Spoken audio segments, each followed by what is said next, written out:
Holy Roman Empire, Pope vs. Emperor. Tonight, we're traveling back to a time when simply surviving a single day required more strength than most of us will ever need. Get comfortable, close your eyes, and let me tell you about lives so difficult they'll make your own troubles seem beautifully simple. Welcome to Boring History for Sleep. The Emperor's Burden. You are Heinrich IV, Holy Roman Emperor, in the year 1076, ruler of the largest political entity in medieval Europe, yet constantly challenged by a pope who claims authority over your soul, rebellious nobles who question your divine right, and subjects who owe loyalty to multiple overlords in a feudal system that creates perpetual conflict. Your mourning begins in the imperial palace at Speyer, a massive stone fortress that demonstrates your temporal power while serving as the administrative center for territories stretching from the North Sea to central Italy, encompassing dozens of duchies, bishoprics, and free cities that maintain semi-independent authority. The crown that you wear represents more than royal status. It symbolizes the continuation of Charlemagne's empire and, by extension, the Roman Empire itself, creating responsibilities that include defending Christendom, maintaining justice throughout your realm, and balancing competing claims to authority. From church and nobility, your daily routine begins with morning prayers that acknowledge God as the source of imperial authority. But these devotions are complicated by your ongoing conflict with Pope Gregory VII, who has declared that papal authority supersedes imperial power in all matters concerning Christian souls and ecclesiastical appointments. The correspondence that awaits your attention includes reports from throughout your vast realm. Rebellions in Saxony that require military response, disputes between bishops and local nobles over taxation and jurisdiction, and urgent requests for imperial intervention in territorial conflicts that threaten regional stability. Your advisors include imperial chancellors who manage the complex administrative machinery of empire, military commanders who coordinate defensive operations across multiple frontiers, and diplomatic representatives who maintain relationships with neighboring kingdoms while navigating the treacherous politics of papal-imperial relations. The morning audiences that you conduct include receiving homage from visiting nobles, hearing petitions from imperial cities seeking commercial privileges, and meeting with ecclesiastical representatives who struggle to balance loyalty to their emperor with obedience to papal authority.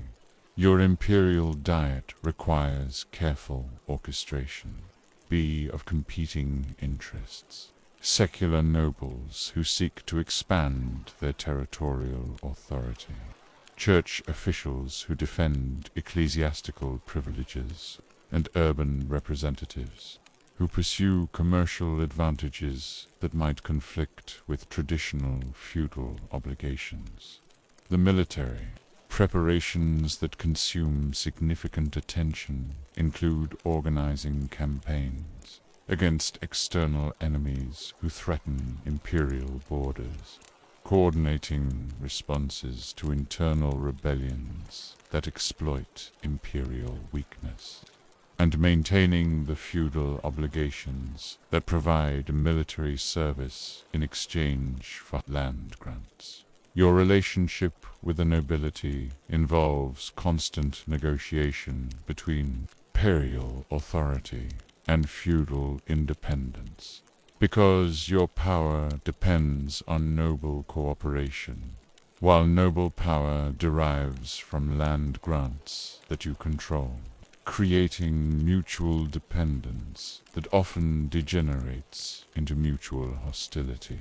The church appointments that represent the heart of your conflict with papal authority include selecting bishops and abbots whose loyalty to imperial interests must be balanced against their spiritual obligations to Rome, creating divided loyalties that threaten both religious and political stability. Your control over ecclesiastical revenues provides essential funding for imperial operations, because church lands represent enormous wealth that supports both religious and secular administration, making episcopal appointments crucial for maintaining imperial finances and political authority. The legal disputes that require imperial judgment include territorial conflicts between nobles, commercial disagreements between cities, and jurisdictional disputes between secular and ecclesiastical authorities that test the boundaries of imperial, feudal, pay and canonical law. Your diplomatic relations with foreign powers include maintaining alliances that protect imperial borders, while managing relationships with kingdoms that may support papal authority against imperial interests, creating international complications for domestic political conflicts. The administrative challenges of governing such a vast and diverse realm include communicating with distant territories, enforcing imperial decisions across multiple legal systems, and maintaining loyalty among subjects who may have competing allegiances to local lords, church authorities, or foreign powers. Your family responsibilities include arranging marriages that strengthen political alliances, educating heirs who will inherit imperial burdens, and managing household affairs that demonstrate imperial dignity, while providing the personal relationships that sustain you through constant political pressures. The economic management of imperial resources involves balancing the costs of administration and defense against revenues derived from taxation, feudal obligations, and ecclesiastical contributions, while maintaining the delicate relationships that keep wealth flowing to imperial coffers. Your participation in religious ceremonies serves both spiritual and political purposes, demonstrating imperial piety while asserting your role as defender of the faith and temporal leader of Christendom. Despite papal claims that spiritual authority takes precedence over temporal power, the court culture that surrounds you includes nobles, clergy, scholars, and artists who create an atmosphere of imperial grandeur, while providing the intellectual and cultural activities that distinguish imperial court from mere royal households and demonstrate the civilizing influence of empire.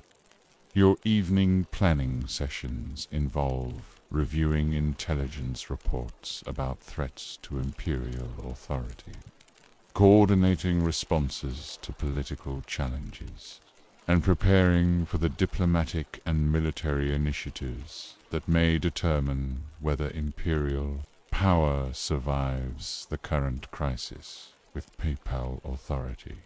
This imperial existence combines unlimited theoretical authority with practical limitations imposed by feudal obligations, ecclesiastical resistance, and geographic realities that make effective governance nearly impossible, while creating responsibility for maintaining order. Throughout medieval Europe's most complex political entity, the papal throne in the Apostolic Palace at Rome, you are Pope Gregory VII, Vicar of Christ on earth, wielding spiritual authority that you claim supersedes all temporal power, while defending the Church's independence against an emperor who treats ecclesiastical offices as imperial property to be distributed according to political convenience rather than spiritual worthiness. Your daily routine begins with prayers that acknowledge your responsibility for the salvation of all Christian souls, including those of kings and emperors who may resist papal authority but remain subject to divine judgment that operates through apostolic succession and papal supremacy. The papal tiara that symbolizes your authority represents spiritual jurisdiction over all earthly rulers, because Christ's commission to Peter established papal supremacy that extends beyond religious matters to include temporal affairs when they affect Christian welfare and ecclesiastical independence. Your morning correspondence includes reports from papal legates throughout Europe who monitor the behavior of secular rulers, investigate complaints about ecclesiastical appointments made by temporal authorities, and coordinate resistance to imperial interference in church affairs. The consistory meetings with cardinals that guide papal policy include discussions about excommunication as a weapon against recalcitrant rulers, military alliances that support papal independence, and diplomatic initiatives that strengthen ecclesiastical authority while weakening imperial claims to control church appointments. Your scholarly activities include studying canon law that defines papal authority, theological works that justify ecclesiastical supremacy, and historical precedents that support claims to papal jurisdiction over temporal rulers who resist church independence and spiritual authority. The administrative responsibilities of governing the Church include appointing bishops according to spiritual rather than political criteria, managing papal finances that support religious and diplomatic activities, and coordinating ecclesiastical policies that maintain doctrinal unity throughout Christendom. Your diplomatic relations with secular rulers involve asserting papal authority over ecclesiastical matters while offering spiritual benefits in exchange for temporal cooperation, creating relationships that balance religious independence with practical recognition of secular power and political realities. The excommunication procedures that represent your ultimate weapon against rebellious rulers include formal processes that exclude Christians from sacramental life, release subjects from obligations of loyalty, and demonstrate papal power to effect temporal authority through spiritual sanctions. Your alliance negotiations with anti-imperial nobles provide temporal support for papal independence, while offering religious legitimacy to secular opponents of imperial authority, creating political coalitions that serve both ecclesiastical and noble interests against imperial domination. The religious reforms that you champion include eliminating simony that corrupts ecclesiastical appointments, b. enforcing clerical celibacy that prevents hereditary church offices, and establishing papal supremacy that protects religious independence from secular interference and political manipulation. Your theological justifications for papal supremacy include scriptural interpretation that supports apostolic authority, canonical precedents that establish ecclesiastical jurisdiction, and philosophical arguments that subordinate temporal power to spiritual authority in all matters affecting Christian souls. The military preparations that support papal independence include organizing defense of papal territories, coordinating with allied nobles who oppose imperial authority, and planning military campaigns that protect ecclesiastical independence while advancing papal political interests. Your financial management includes administering papal revenues from church lands, managing donations from faithful Christians throughout Europe, and funding diplomatic and military activities that support ecclesiastical independence, while maintaining religious institutions and charitable works.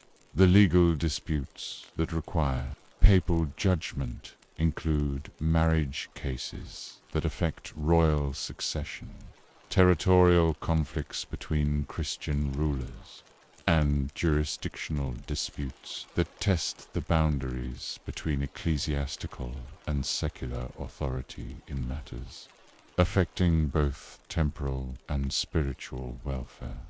Your educational initiatives include supporting schools and universities that train clergy according to Reformed standards, promoting theological scholarship that justifies papal supremacy, and preserving classical learning that enhances ecclesiastical culture and intellectual authority. The ceremonial obligations that demonstrate papal dignity include conducting religious services that display apostolic authority, receiving homage from secular rulers who acknowledge spiritual supremacy, and participating in diplomatic meetings that assert ecclesiastical independence and political influence. Your succession planning involves appointing cardinals who will elect future popes committed to ecclesiastical independence, establishing institutional procedures that protect papal authority from temporal interference, and preserving reforms that strengthen church independence for future generations. Intelligence networks that support papal policy include monastic contacts throughout Europe who report on secular interference in church affairs, diplomatic representatives who monitor political developments affecting ecclesiastical interests, and scholarly correspondents who provide intellectual support for papal claims. Your evening prayers include requests for divine guidance in defending church independence, strength to resist temporal pressure that threatens spiritual authority, and wisdom to navigate political complexities that affect both religious welfare and ecclesiastical institutional survival. This papal existence combines supreme spiritual authority with practical limitations imposed by temporal power, creating responsibility for defending church independence while managing political relationships that determine whether ecclesiastical authority can survive imperial pressure and secular interference. The Canossa crisis The winter of 1077 brings the climactic confrontation of your imperial reign as you journey across treacherous alpine passes to seek papal absolution at Canossa, where Pope Gregory VII waits to determine whether your excommunication will be lifted or your empire will crumble. Under the weight of spiritual sanctions, your departure from Germany occurs under desperate circumstances. Saxon rebels have allied with papal legates against imperial authority. Powerful nobles are questioning their feudal obligations to an excommunicated ruler, and bishops throughout your realm face impossible choices between imperial loyalty and papal obedience.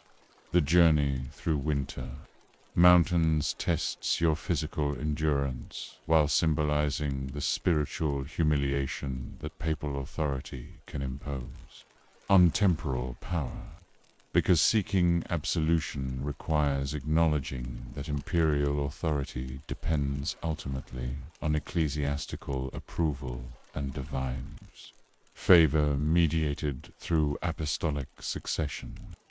Your small traveling party includes only essential companions who remain loyal despite papal sanctions, because most nobles and clergy have distanced themselves from an excommunicated emperor whose spiritual status threatens their own salvation and political standing within Christian society. The castle of Canossa represents neutral territory where Margrave Matilda provides secure meeting ground for papal imperial negotiations, while her support for papal independence demonstrates how ecclesiastical authority can win temporal allies against imperial claims to control church appointments and revenues. Your arrival at Canossa requires public demonstration of imperial submission to papal authority. Standing barefoot in winter snow, wearing penitential garments that acknowledge spiritual fault, and waiting for papal audiences that may or may not result in absolution from excommunication. The negotiations that precede absolution include papal demands for imperial recognition of ecclesiastical independence in church appointments, acceptance, papal jurisdiction over spiritual matters affecting temporal authority, and guarantees that future conflicts will be resolved through ecclesiastical rather than imperial authority. Your spiritual advisors include bishops who have maintained loyalty despite papal pressure, theological scholars who seek canonical justifications for imperial authority, and diplomatic representatives who attempt to preserve imperial dignity while accepting papal demands for ecclesiastical independence. The public penance that Gregory VII requires includes formal acknowledgement of imperial fault in ecclesiastical matters, acceptance of papal supremacy in spiritual affairs, and demonstration of imperial submission that establishes precedents for future papal-imperial relations. Your submission to papal authority provides immediate relief from excommunication, while creating long-term political consequences that limit imperial control over church appointments, establish papal precedents in spiritual matters, and encourage noble resistance to imperial authority throughout your realm. The absolution ceremony that restores your spiritual status includes papal forgiveness for past interference in ecclesiastical affairs, restoration of sacramental access that enables imperial participation in Christian community, and reestablishment of divine favor that legitimizes temporal authority. Your return journey to Germany involves navigating political landscape transformed by papal victory. Nobles who supported papal authority during your excommunication may resist restored imperial power. Bishops appointed by papal authority may challenge imperial jurisdiction, and neighboring rulers may test imperial weakness. The domestic reception that awaits your return includes mixed responses from subjects who witnessed imperial humiliation at Canossa. Some interpret papal absolution as restoration of divine favor. Others view imperial submission as permanent weakening of temporal authority against ecclesiastical claims. Your efforts to rebuild imperial authority include reasserting control over rebellious nobles who exploited your excommunication, re-establishing imperial jurisdiction over territories lost during spiritual crisis, and negotiating new relationships with church officials appointed during papal ascendancy.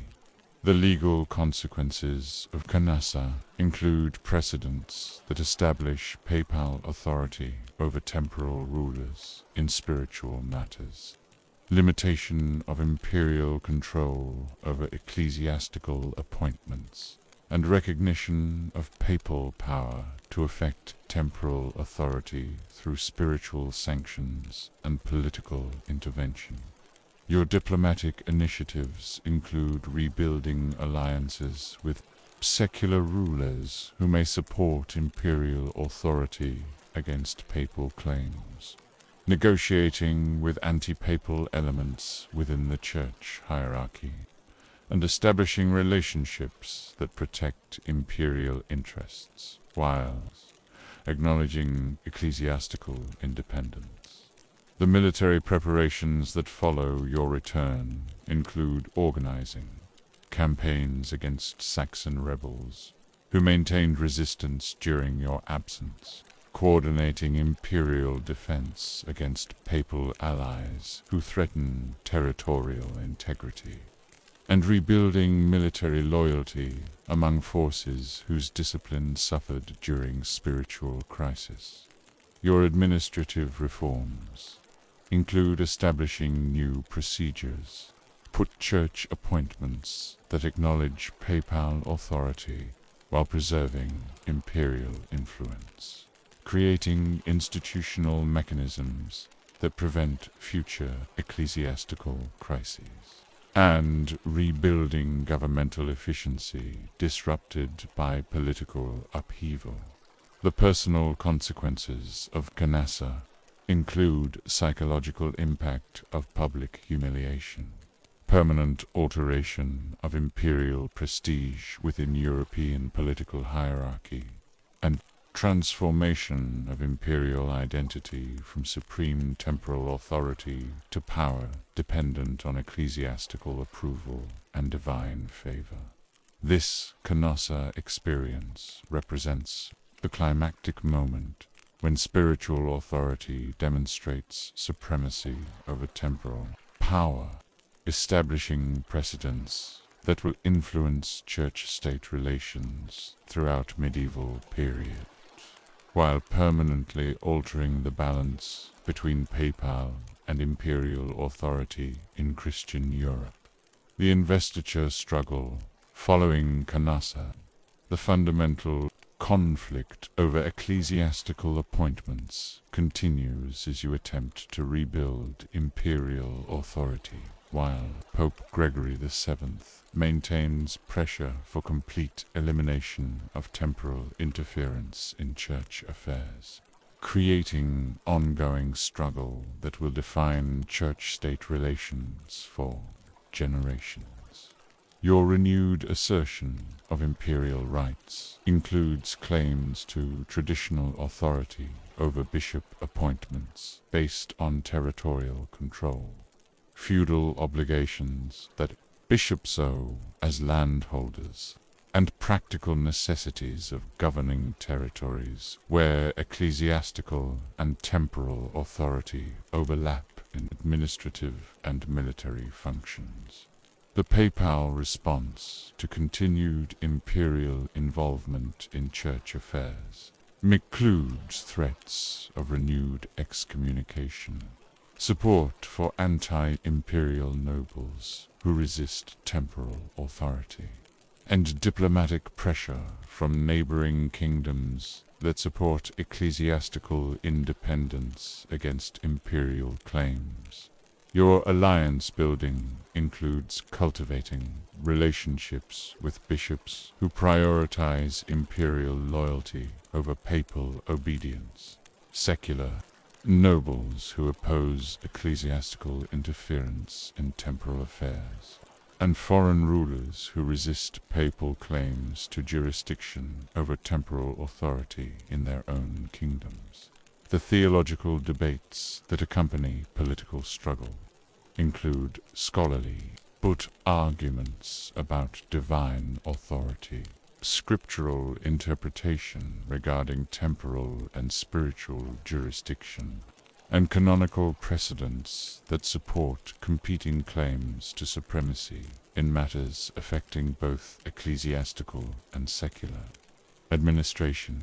Your administrative innovations include creating new procedures for church appointments that satisfy papal demands while preserving imperial influence, establishing legal frameworks that define boundaries between ecclesiastical and temporal authority, and developing diplomatic protocols that manage church-state relations.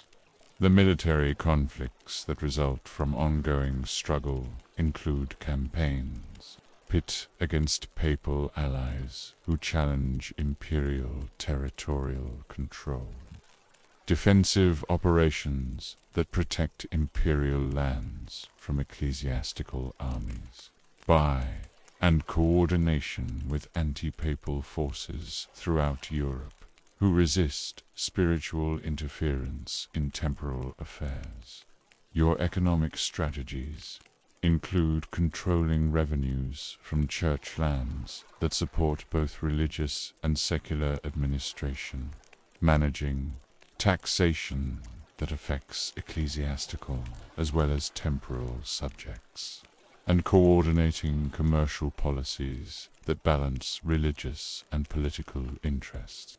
The succession planning that occupies increasing attention includes preparing heirs who understand both imperial authority and ecclesiastical relations, establishing institutional procedures that survive individual reigns, and creating legal frameworks that define imperial-papal relations for future generations. Your diplomatic relations with neighboring kingdoms include coordinating resistance to papal claims that affect all temporal rulers, sharing intelligence about ecclesiastical interference in secular affairs, and building alliances that support imperial authority against papal supremacy. The urban policies that you develop include managing relationships with imperial cities whose commercial interests may conflict with ecclesiastical claims, coordinating legal systems that balance temporal and spiritual jurisdictions, and promoting economic development that enhances imperial revenues. Your educational initiatives include supporting schools that train administrators capable of managing church-state relations, promoting legal scholarship that defends imperial authority, and preserving classical learning that provides intellectual foundation for temporal governance. The cultural patronage that demonstrates imperial authority includes sponsoring architectural projects that display temporal grandeur, supporting artistic works that celebrate imperial achievements, and promoting scholarly activities that justify imperial claims to legitimate authority. Your religious policies include maintaining Orthodox Christian doctrine while asserting imperial authority over ecclesiastical administration, supporting monastic reforms that enhance spiritual life without threatening temporal control, and participating in crusading activities that demonstrate imperial piety. The legal reforms that you implement include clarifying boundaries between ecclesiastical terre and temporal jurisdiction, establishing procedures for resolving church-state conflicts, and creating institutional mechanisms that protect imperial authority while acknowledging legitimate ecclesiastical concerns. Your family diplomacy includes arranging marriages that strengthen anti-papal alliances, educating children who will inherit ongoing church-state conflicts, and managing household affairs that demonstrate imperial dignity, while navigating complex religious and political obligations. The intelligence networks that support imperial policy include monastic contacts who report on papal activities, diplomatic representatives who monitor ecclesiastical politics, and scholarly correspondents who provide intellectual ammunition for ongoing theological and legal debates. Your evening planning sessions include coordinating responses to papal initiatives, developing strategies for managing ongoing crises, and preparing for diplomatic and military actions that may determine whether imperial authority survives continued ecclesiastical pressure and political opposition. This investiture struggle demonstrates how conflicts over ecclesiastical appointments reflect deeper questions about the nature of authority in Christian society, creating ongoing tensions that will influence European political development, while establishing precedents for church-state relations throughout medieval period. The noble's dilemma in the midst of papal-imperial conflict. You are Duke Welf IV of Bavaria, a powerful noble whose survival depends on navigating between competing authorities, while protecting family interests that may require choosing sides in conflicts that could destroy either church or empire. Your territorial holdings include extensive lands that owe feudal obligations to imperial authority, while containing ecclesiastical properties that acknowledge papal jurisdiction, creating complex relationships that involve multiple overlapping loyalties and potentially conflicting legal obligations. The mourning councils that guide your policy include advisors who represent different perspectives on papal-imperial conflict. Some favor imperial loyalty based on feudal obligations. Others support ecclesiastical independence based on religious conviction. And most seek pragmatic solutions that protect ducal interests. Your military resources include knights who owe feudal service to imperial authority, but whose spiritual welfare depends on maintaining good relations with church hierarchy that may oppose imperial policy. creating potential conflicts between military obligations and religious duties. The ecclesiastical appointments within your territory require balancing imperial expectations with papal demands, because bishops and abbots serve both spiritual and administrative functions that affect territorial governance while owing ultimate allegiance to competing authorities. Your economic interests include revenues from church lands that support ducal administration, commercial relationships with ecclesiastical institutions, and taxation policies that affect both temporal and spiritual subjects, while requiring approval from multiple authorities. The diplomatic relations that you maintain include negotiations with imperial representatives who expect feudal loyalty, papal legates who seek support for ecclesiastical independence, and neighboring nobles who face similar dilemmas in managing competing allegiances.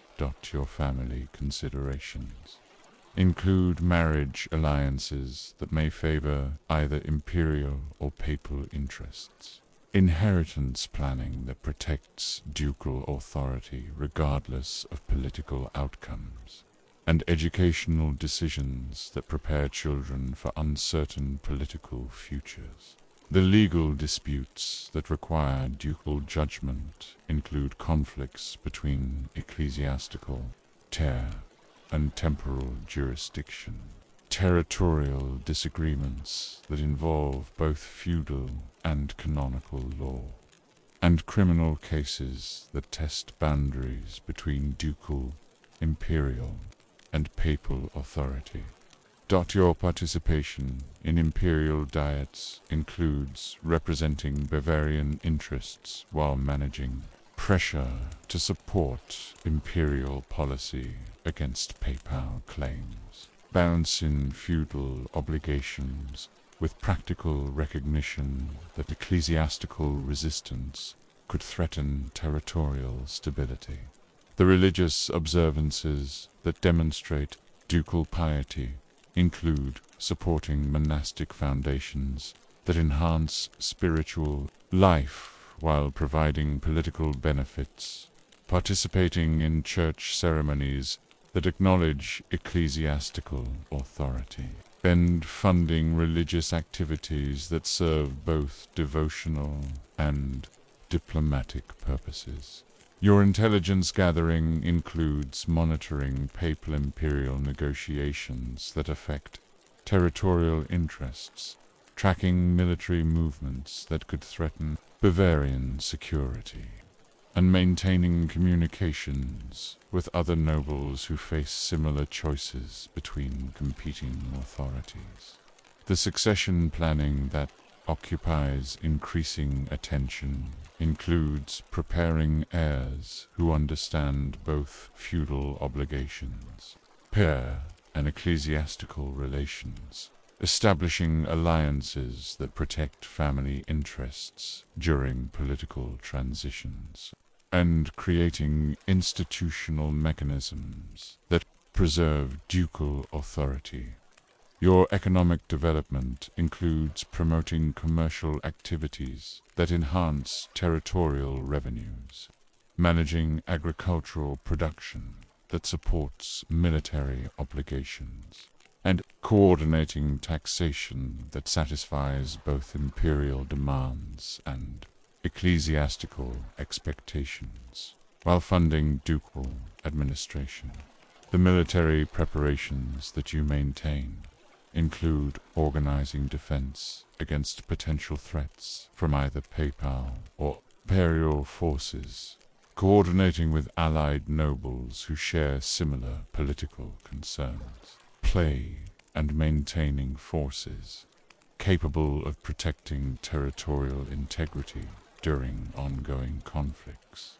Your diplomatic initiatives include mediation attempts that seek compromise between papal and imperial claims, alliance negotiations that protect Bavarian interests regardless of political outcomes, and communication with foreign rulers who might influence papal imperial relations. The cultural activities that you sponsor include supporting scholarship that explores questions of authority and legitimacy, promoting artistic works that celebrate ducal achievements, and maintaining educational institutions that train administrators capable of managing complex political relationships. Your administrative innovations include creating procedures that acknowledge both imperial and papal authority while preserving ducal autonomy, establishing legal frameworks that balance competing jurisdictions, and developing communication systems that coordinate policy across multiple levels of authority. The evening deliberations that conclude your day include reviewing intelligence about papal imperial developments, planning responses to political challenges that threaten territorial interests, and coordinating with family members and advisors who help navigate ongoing crises. This noble existence demonstrates how feudal lords must balance competing loyalties during periods of institutional conflict, illustrating the practical challenges faced by medieval aristocracy, who depend on both ecclesiastical and temporal authority, while protecting family and territorial interests. The monk's devotion.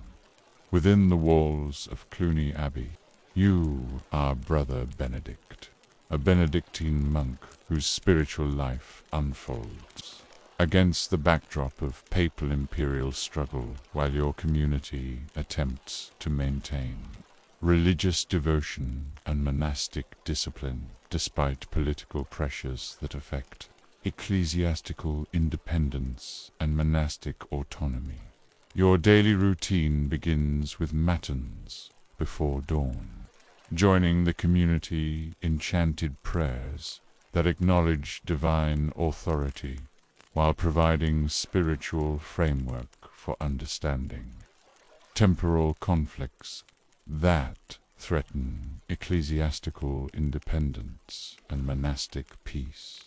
The monastic offices that structure your day include prime, terce, sext, nun, vespers, and compline, creating rhythmic pattern of prayer and worship that maintains focus on eternal concerns despite political upheavals that affect monastery revenues, legal status, and institutional relationships. Your work assignments include copying manuscripts that preserve classical and religious learning, maintaining monastery buildings and grounds that demonstrate monastic prosperity, and participating in agricultural activities that provide economic foundation for community, survival, and charitable works. The library duties that occupy significant time include preserving texts that document papal authority and ecclesiastical independence, copying legal works that support church claims against imperial interference, maintaining scholarly materials that educated clergy throughout Europe depend on for theological and canonical guidance. Your participation in community discussions includes debates about proper response to imperial pressure on ecclesiastical appointments, consideration of papal requests for political support, and practical decisions about monastery management during periods of institutional uncertainty and external pressure. The educational responsibilities that you share include training novices who seek monastic life instructing secular clergy who need theological and administrative education, and providing scholarly expertise to bishops and abbots who struggle with political pressures affecting ecclesiastical independence. Your correspondence with other monasteries includes sharing information about political developments that affect monastic communities, coordinating responses to imperial demands that threaten ecclesiastical autonomy, and maintaining scholarly networks that preserve learning despite political upheavals. That the charitable activities that define monastic mission, providing assistance to poor communities affected by warfare, caring for travelers who seek sanctuary during political conflicts, and offering spiritual guidance to lay people who struggle with competing demands from temporal and ecclesiastical authorities. Your theological studies include exploring questions about legitimate authority in Christian society, examining scriptural and canonical foundations for papal supremacy, and developing intellectual frameworks that justify ecclesiastical independence from temporal interference and political manipulation. The artistic work that you contribute includes illuminating manuscripts that celebrate ecclesiastical authority, creating decorative elements that enhance monastic worship, and preserving aesthetic traditions that demonstrate cultural achievements of ecclesiastical institutions. Your administrative duties include managing monastery finances that depend on donations affected by political conflicts, coordinating legal affairs that involve both ecclesiastical and temporal jurisdictions, and maintaining property records that document monastic rights and privileges. The pilgrimage services that you provide preclude offering hospitality to religious travelers, maintaining shrine facilities that attract devotional visitors, and coordinating ceremonial activities that demonstrate monastic piety while generating revenues that support community operations. Your spiritual direction includes counseling community members who struggle with political pressures affecting monastic life, providing guidance to visitors who seek religious advice during institutional conflicts, and maintaining personal devotional practices that preserve inner peace despite external upheavals. The diplomatic functions that you perform include representing monastic interests in negotiations with secular authorities, communicating with papal representatives who seek monastic support, and mediating conflicts between ecclesiastical and temporal claims that affect community welfare.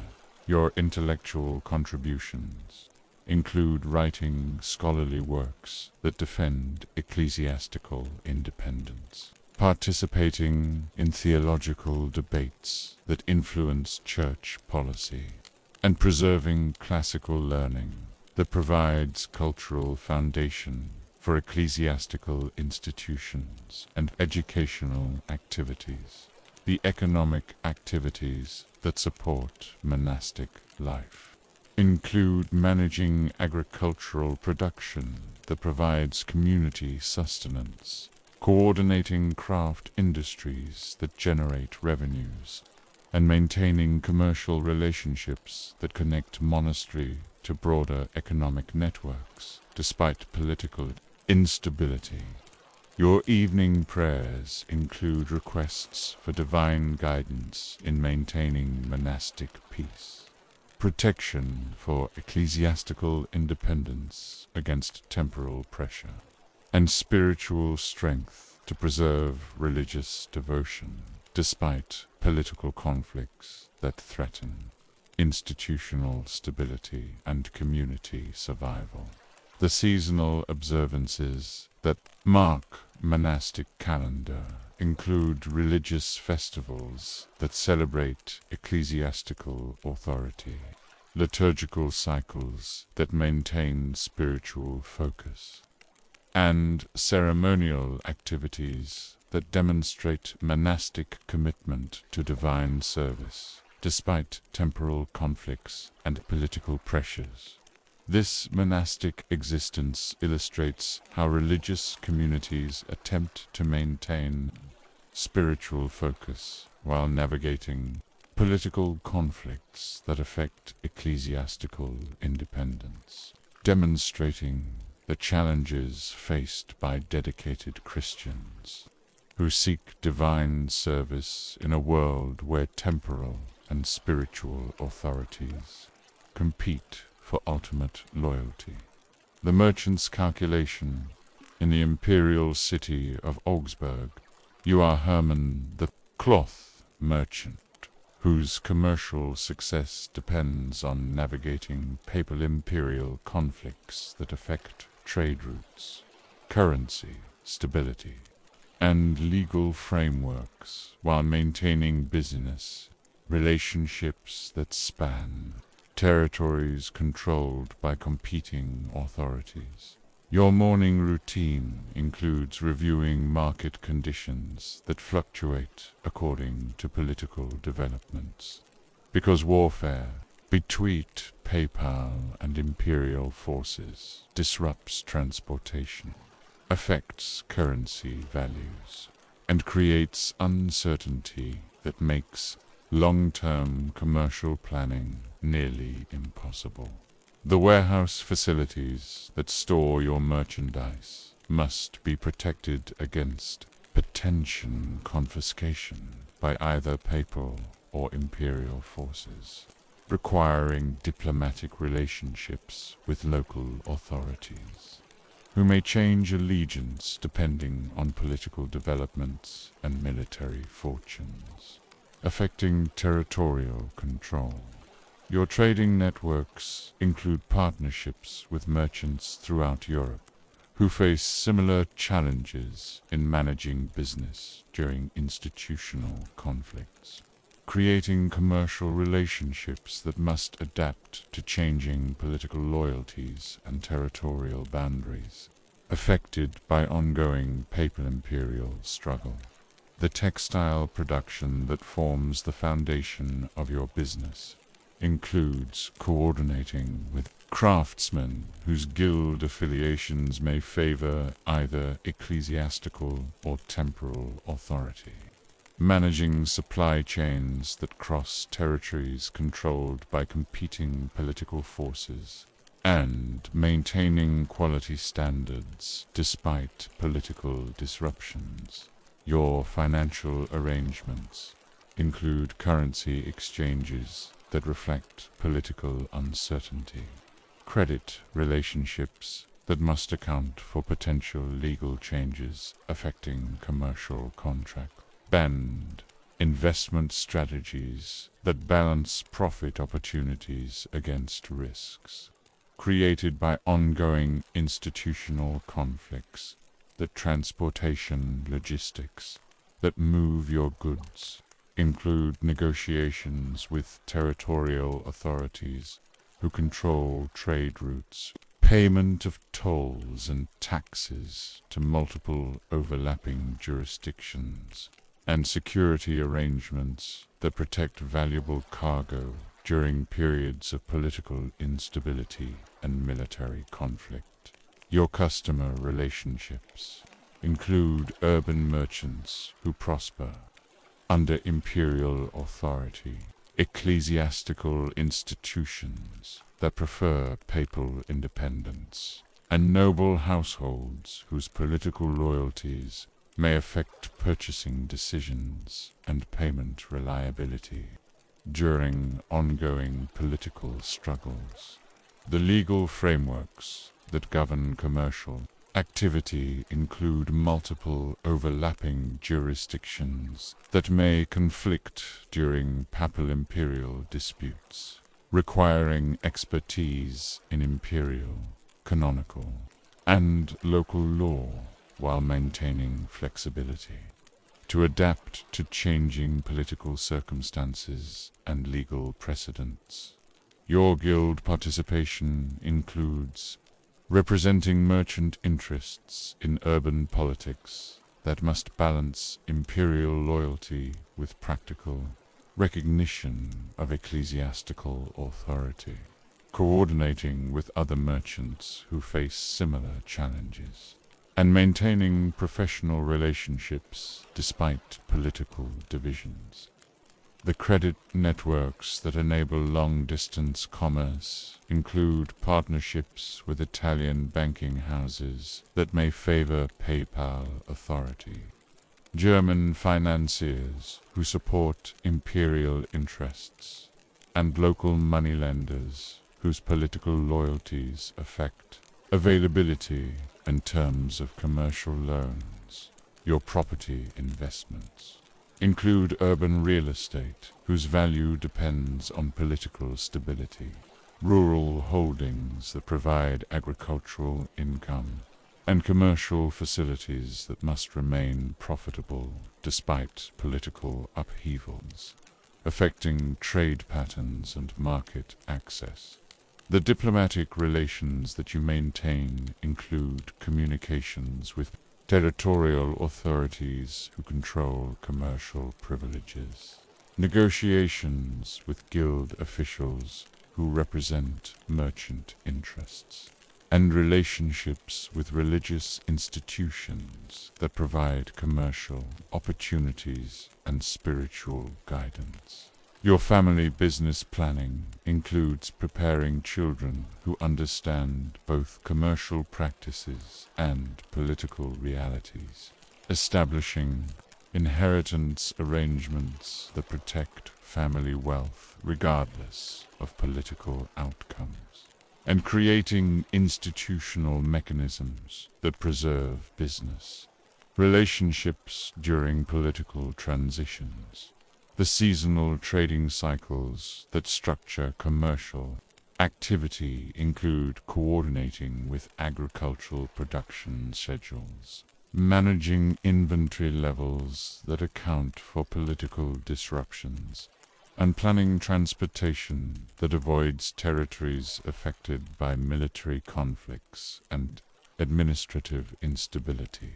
Your intelligence gathering includes monitoring political developments that affect commercial opportunities, tracking military movements that threaten trade routes, and maintaining communications with business contacts who provide information about market conditions and political changes. The risk management strategies that protect commercial interests include diversifying investments across multiple territories and political loyalties, maintaining liquid assets that enable rapid adaptation to changing circumstances, and building redundant business relationships that provide alternatives during political crises. Your charitable contributions include supporting religious institutions, provide spiritual benefits while creating political goodwill, funding civic projects that enhance urban prosperity, and providing assistance to community members affected by political conflicts and economic disruptions. The technological innovations that you adopt include improved accounting methods that track complex commercial relationships, transportation, techniques that enhance efficiency and security, and communication systems that coordinate business activities across multiple territories and jurisdictions.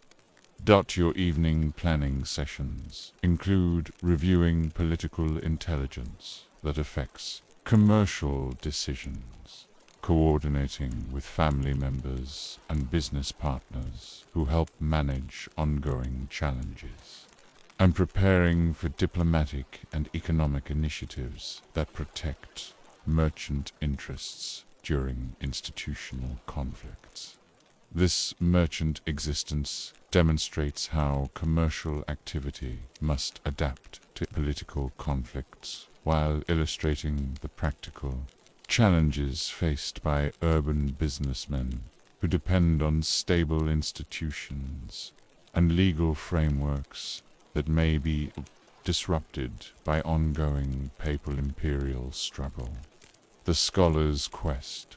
Within the Cathedral School of you are Master Anselm, a scholastic philosopher whose intellectual pursuits involve reconciling classical learning with Christian doctrine, while navigating theological controversies that reflect broader conflicts between papal and imperial authority over ecclesiastical education and spiritual authority.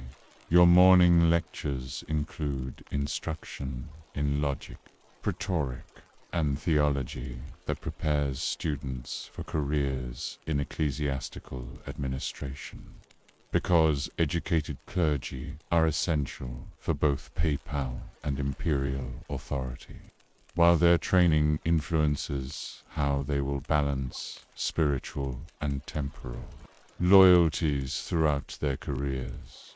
The library resources that support your teaching include classical texts preserved by monastic copying, theological works that explore questions of authority and legitimacy, and legal documents that define relationships between ecclesiastical and temporal jurisdiction in matters affecting education and intellectual life.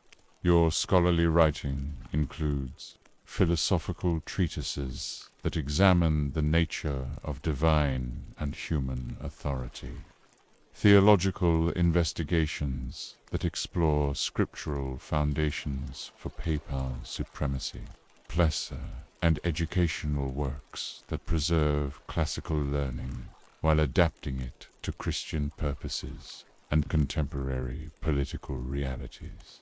The dialectical methods that you employ include logical analysis that distinguishes between valid and invalid arguments about authority, rhetorical techniques that persuade audiences to accept particular interpretations, and philosophical frameworks that reconcile apparent conflicts between reason and faith. Your correspondence with scholars throughout Europe includes theological debates about papal authority, philosophical discussions about legitimate government, and academic exchanges that preserve intellectual networks despite political conflicts, affecting ecclesiastical institutions and educational opportunities.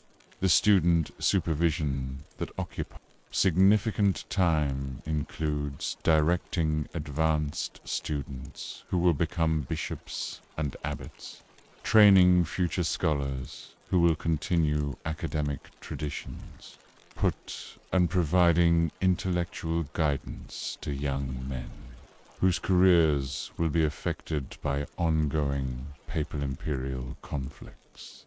Your theological investigations include studying scriptural passages that address temporal and spiritual authority, examining patristic writings that explore church-state relations, and developing philosophical arguments that justify ecclesiastical independence while acknowledging legitimate secular concerns.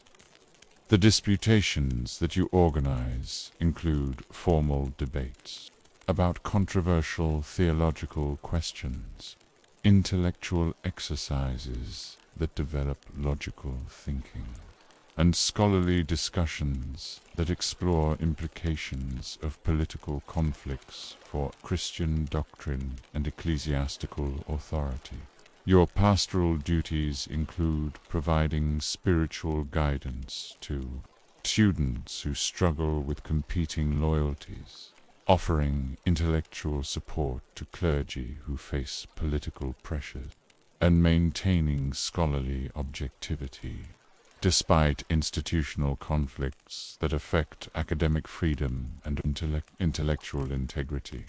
The educational innovations that you develop include pedagogical methods that enhance learning effectiveness, curricular reforms that balance classical and Christian elements, and institutional arrangements that protect scholarly independence while acknowledging ecclesiastical authority and political realities.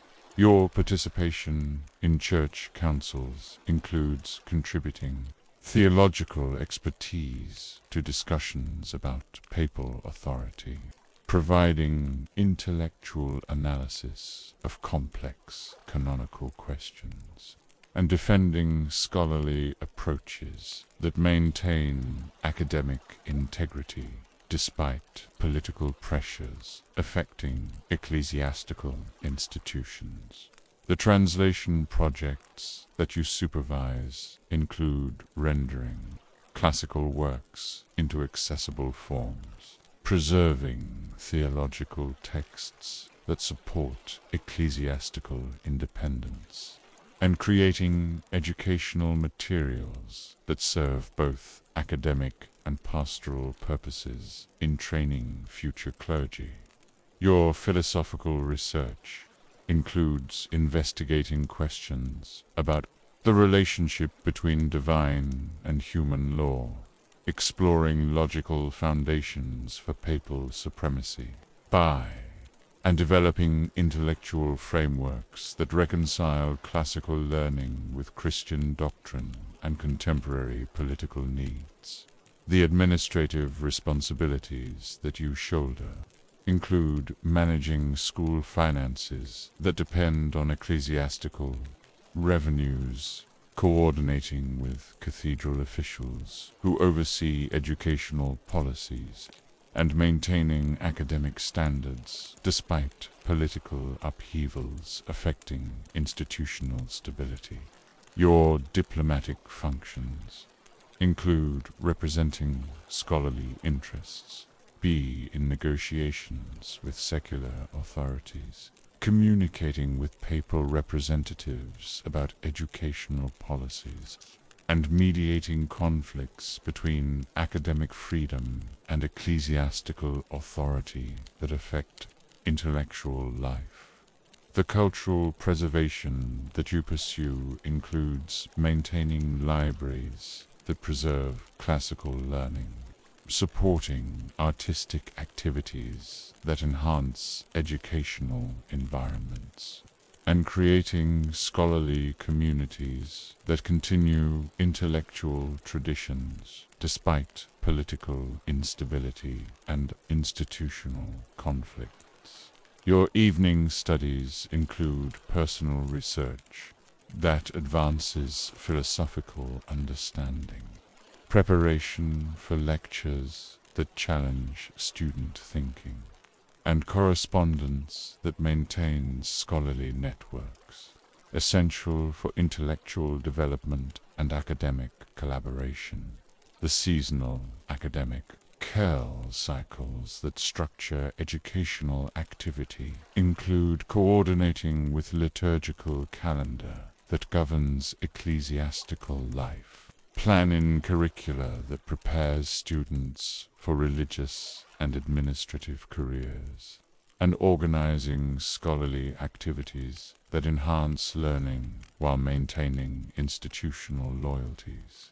This scholarly existence illustrates how intellectual life attempts to maintain academic integrity while navigating political conflicts that affect educational institutions, demonstrating the challenges faced by medieval academics who seek truth through reason while acknowledging divine authority-mediated ecclesiastical institutions. The urban revolt in the imperial city of Milan.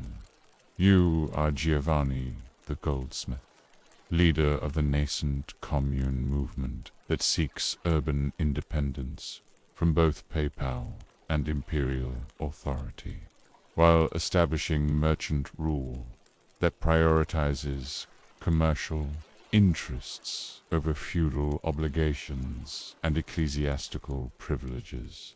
Your workshop in Milan's commercial district serves as informal headquarters for organizing urban resistance to external authority.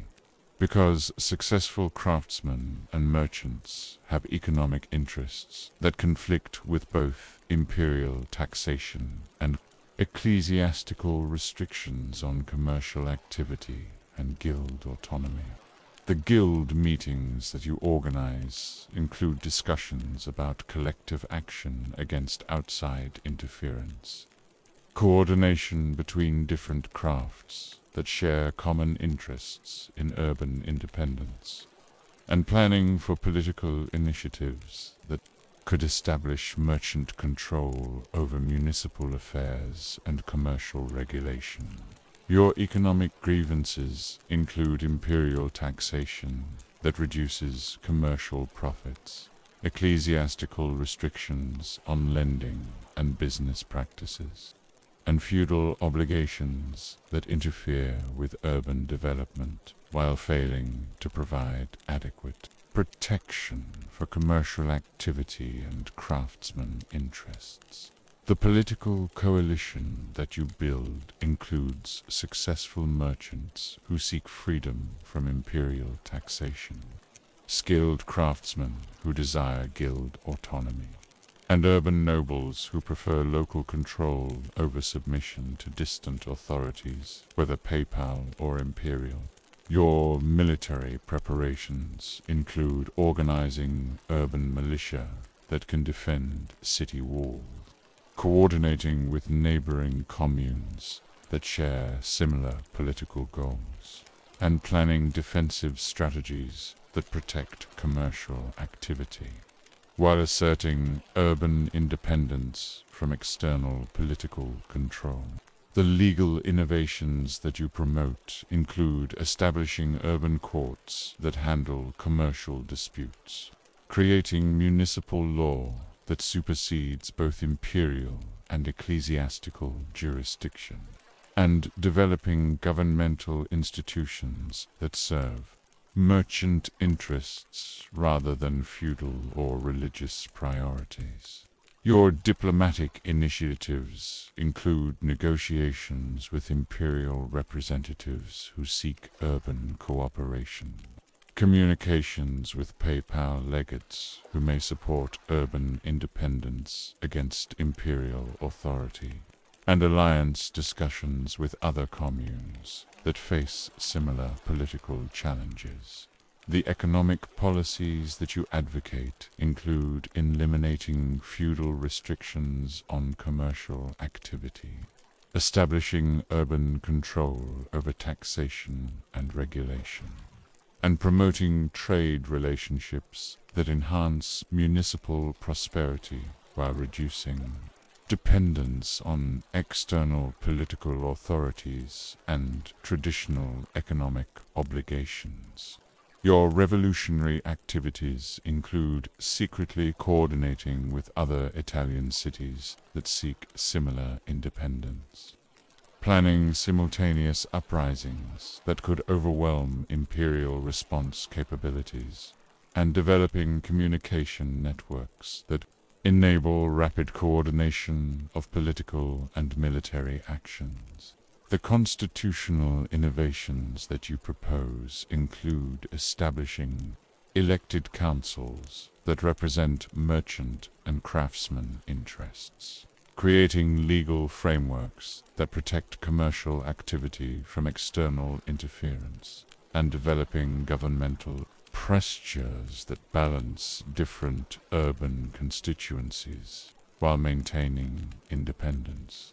Your social reforms include promoting literacy among craftsmen and merchants who need administrative skills, establishing educational institutions that train urban administrators, and creating cultural activities that build community identity, separate from traditional, feudal, and ecclesiastical loyalties.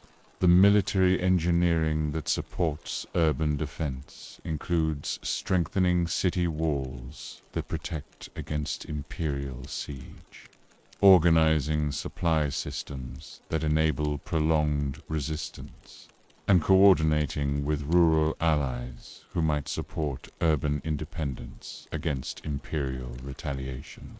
Your intelligence networks include commercial contacts who provide information about imperial military plans, religious allies who report on ecclesiastical positions regarding urban independence, and political correspondents who monitor development in other communes facing similar challenges. The financial strategies that fund revolutionary activity include pooling guild resources for common defense, establishing credit systems that support municipal independence, and coordinating taxation that serves urban rather than imperial or ecclesiastical interests while funding necessary governmental functions. Your family involvement includes preparing relatives for potential retaliation against revolutionary leadership, protecting commercial assets that might be confiscated by imperial forces, and ensuring business continuity despite political risks associated with challenging established authority. The religious policies that you develop include maintaining Catholic orthodoxy while asserting urban control over ecclesiastical appointments within city territory, balancing spiritual needs with political independence, and managing relationships with religious institutions that serve urban populations. Your cultural initiatives include promoting artistic expression that celebrates urban achievements, supporting scholarly activities that justify municipal independence, and creating civic ceremonies that build community solidarity while distinguishing urban identity from imperial or papal allegiance. The trade relationships that support urban independence include establishing commercial networks that bypass imperial taxation, coordinating with foreign merchants who prefer dealing with independent cities, and developing economic partnerships that strengthen urban autonomy. Your legal reforms include establishing commercial courts that resolve business disputes according to merchant custom rather than feudal or canonical law, creating municipal regulations that serve urban interests, and developing judicial procedures that protect citizen rights against external interference.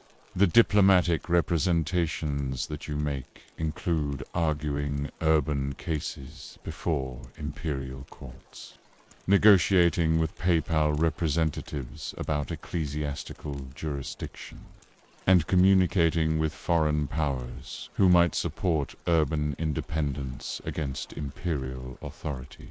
Your succession planning includes training younger merchants and craftsmen who can continue revolutionary activities, establishing institutional mechanisms that preserve urban independence, and creating legal frameworks that protect municipal autonomy for future generations. This urban revolutionary existence demonstrates how commercial prosperity creates political aspirations that challenge traditional authority, while illustrating the emergence of alternative governmental forms that will transform medieval European political landscape and social organization. The crusading call as papal imperial conflicts intensify. Pope Urban II proclaims the First Crusade in 1095, creating opportunities for both spiritual salvation and political advantage, while temporarily redirecting European military energy away from internal conflicts toward external enemies that threaten Christian lands and ecclesiastical interests. You are Count Raymond of Toulouse, a powerful noble whose participation in crusading activities serves multiple purposes, demonstrating Christian piety that enhances political legitimacy, pursuing military glory that builds family reputation, and potentially acquiring eastern territories that expand feudal holdings beyond European political constraints. Your decision to take crusading vows reflects careful calculation of spiritual benefits, political advantages, and economic opportunities that holy war might provide.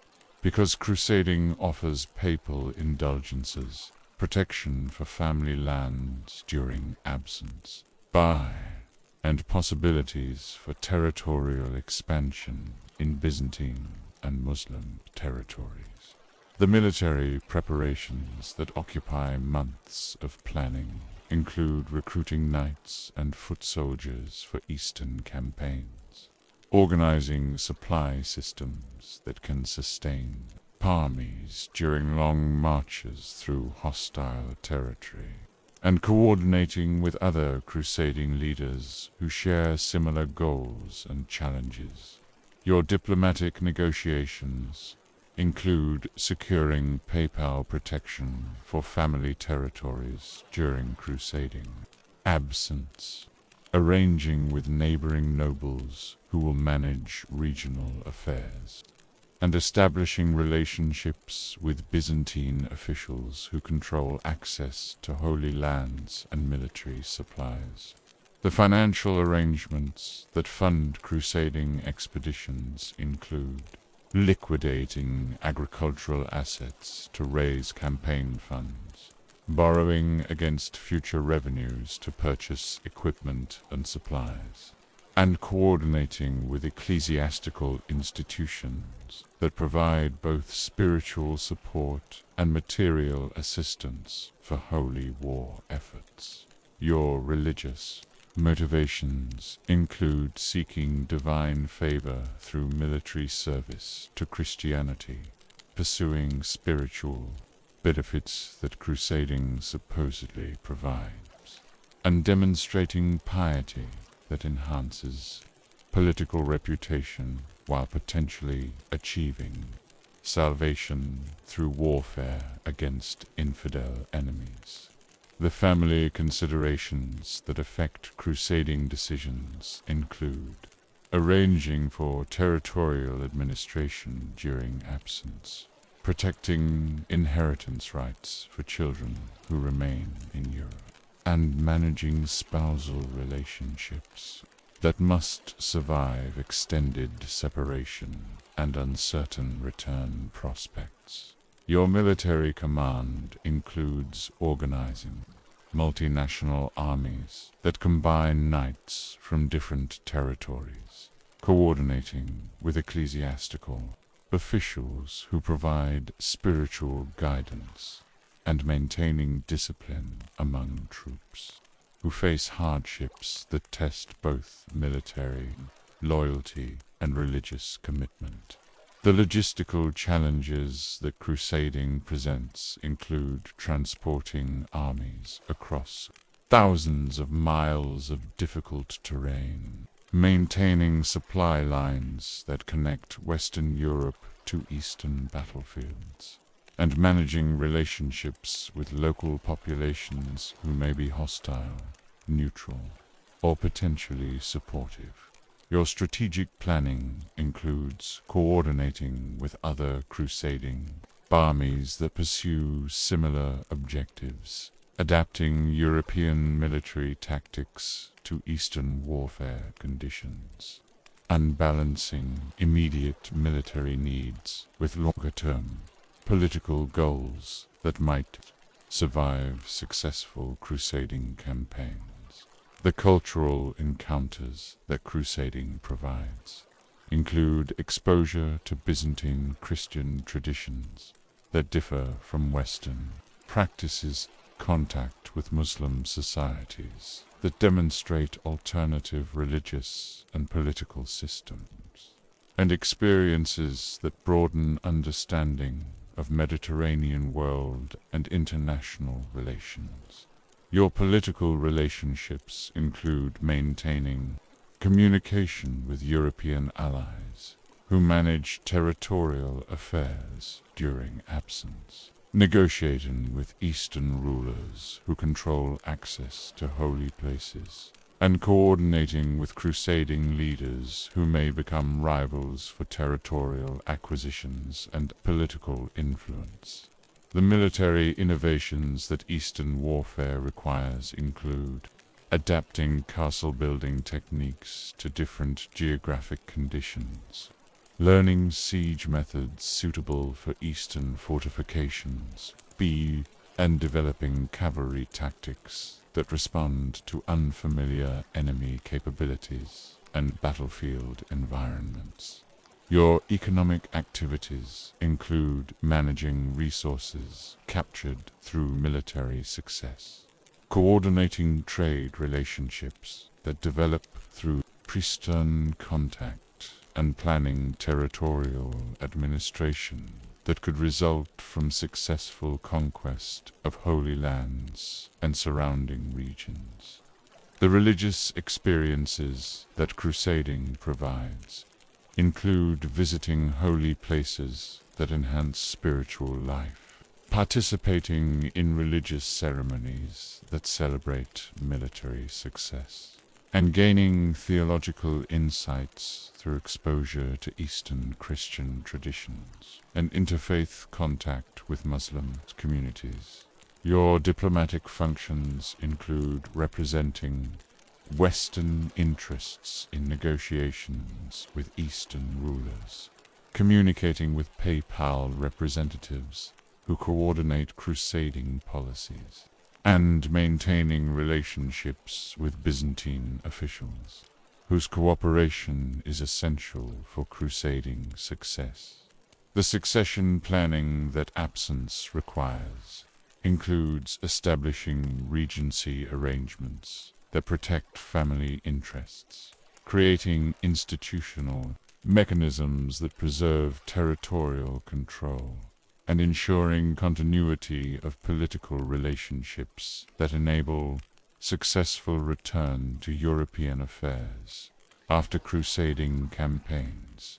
Your legacy considerations include creating family traditions of crusading service, establishing territorial holdings that benefit from Eastern acquisitions, and building reputation for religious devotion that enhances political standing within European aristocratic circles and ecclesiastical institutions. This crusading existence illustrates how external religious warfare provides opportunities for spiritual advancement and territorial expansion, while temporarily redirecting European political conflicts toward common enemies that unite rather than divide Christian rulers, and military forces that Concordat of Worms. After decades of struggle, the Concordat of Worms in 1122 establishes a compromise between papal and imperial authority that preserves ecclesiastical independence in spiritual matters, while acknowledging imperial rights in temporal affairs affecting church lands and feudal obligations. You are Archbishop Adalbert of Mainz, participating in negotiations that seek to balance competing claims, while creating institutional frameworks that enable both papal and imperial authority to coexist, without destroying either ecclesiastical independence or temporal governance. That requires cooperation between church and state. Your diplomatic experience includes years of managing relationships between papal legates and imperial officials, mediating conflicts between spiritual and temporal authority, and developing practical solutions that acknowledge legitimate concerns on both sides while protecting institutional interests. The compromise proposals that emerge from extended negotiations include papal control over spiritual aspects of ecclesiastical appointments, imperial influence over temporal aspects of church offices, procedural mechanisms that prevent future conflicts through established consultation and coordination processes. Your legal expertise includes understanding canonical law that defines ecclesiastical authority, imperial legislation that governs feudal relationships, and international precedents that provide frameworks for resolving jurisdictional disputes between different types of legitimate authority. The political pressures that you navigate include papal expectations for complete ecclesiastical independence, imperial demands for traditional control over church appointments, and practical necessities of governing territories where temporal and spiritual authority inevitably overlap in administrative functions. Your role in drafting final agreements includes creating language that satisfies both papal and imperial concerns, establishing procedures and developing enforcement mechanisms that prevent future conflicts through institutional rather than personal solutions. The ceremonial aspects of concordat signing include religious services that acknowledge divine approval for political agreement, diplomatic protocols that demonstrate mutual respect between competing authorities, and public celebrations that announce successful resolution of dangerous institutional conflicts. Your implementation responsibilities include communicating concordat terms to ecclesiastical officials throughout the empire, coordinating with imperial administrators who must adapt to new legal frameworks, and managing transitional arrangements that enable peaceful adaptation to changed political relationships. The legal innovations that the Concordat establishes include distinguishing between spiritual and temporal aspects of ecclesiastical offices, creating procedural mechanisms for resolving jurisdictional disputes, and developing institutional frameworks that balance competing legitimate claims to authority. Your ongoing diplomatic functions include monitoring compliance with concordat terms, mediating disputes that arise during implementation, and maintaining relationships between papal and imperial officials that enable continued cooperation despite underlying tensions and competing interests. The educational initiatives that support concordat implementation, training ecclesiastical and temporal administrators who understand new legal frameworks, promoting scholarly activities that explore implications of church-state compromise, and preserving institutional memory that enables successful long-term cooperation. Your theological contributions include developing intellectual justifications for political compromise, exploring scriptural and canonical foundations for balanced authority, and creating educational materials that help clergy understand their roles within modified institutional relationships.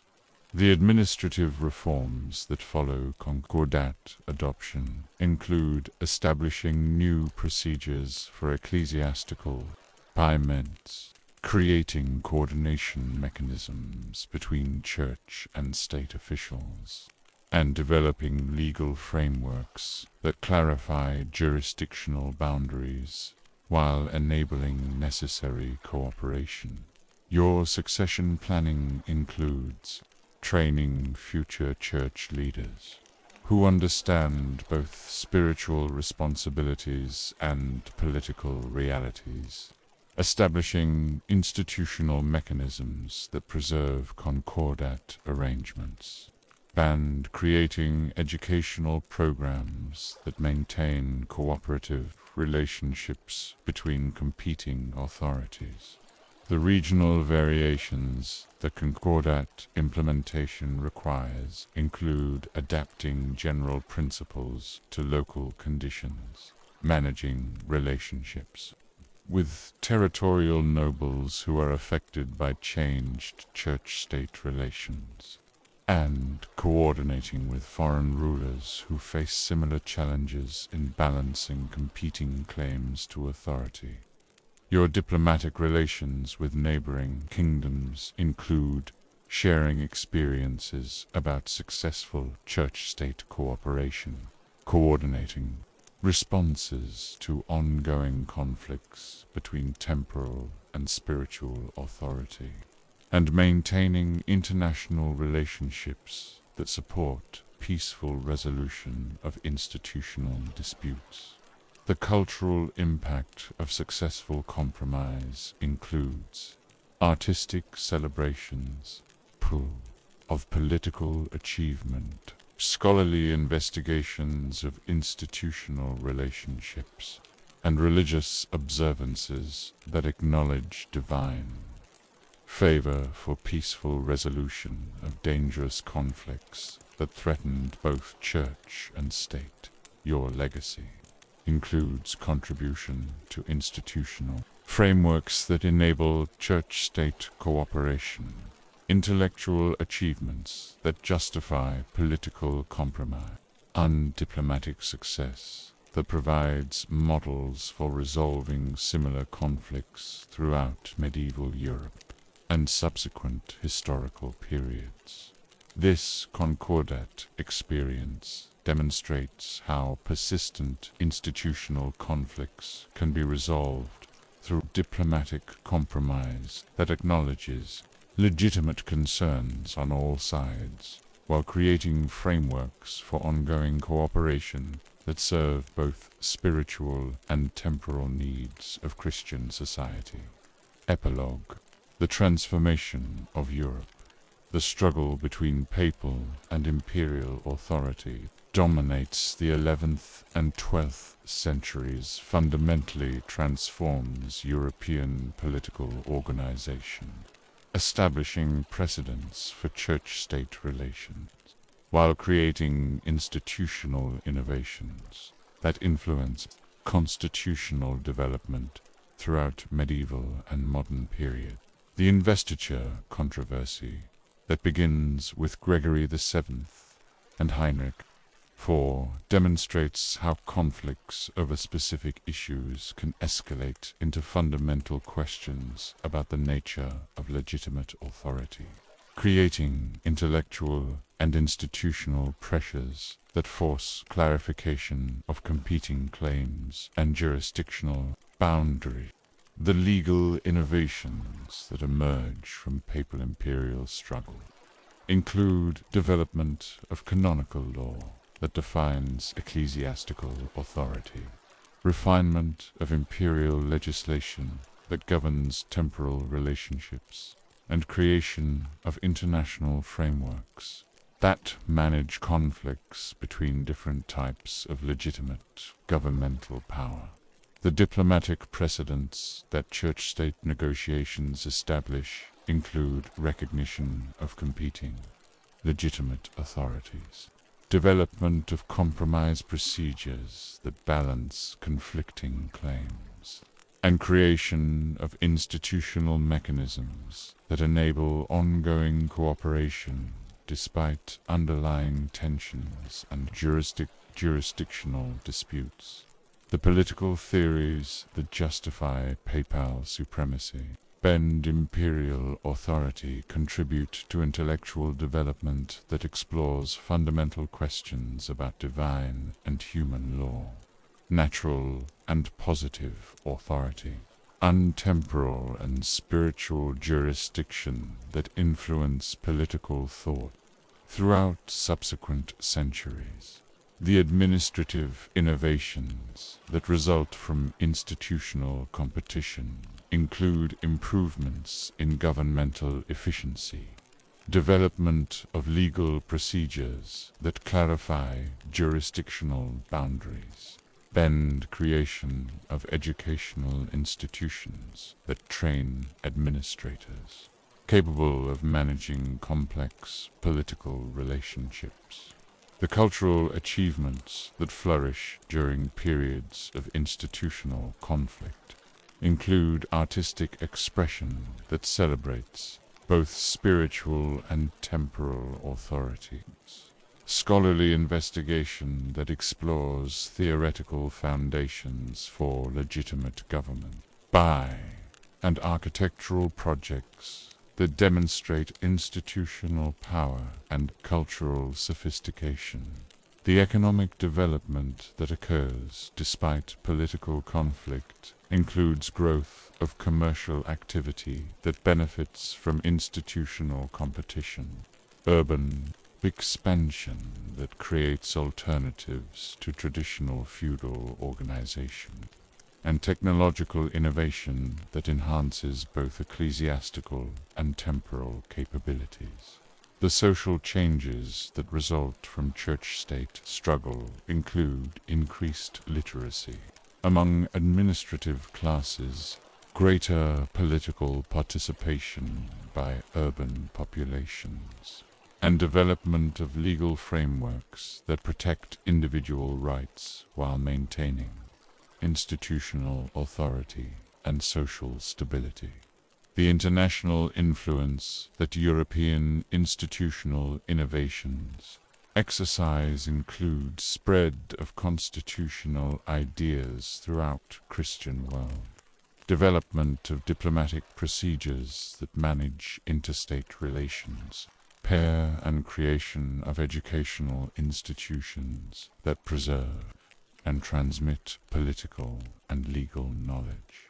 The military innovations that develop through institutional competition include improvements in castle design and siege techniques, coordination of international military campaigns, and creation of military orders that combine religious devotion with martial effectiveness and political influence.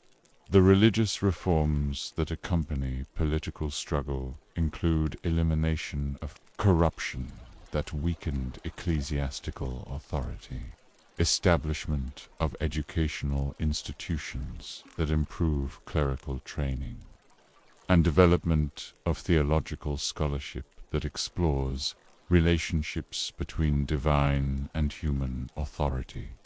The technological advances that occur during this period include improvements in agricultural productivity, development of manufacturing techniques that support urban growth, and innovations in transportation and communication that enable coordination of complex political and economic relationships.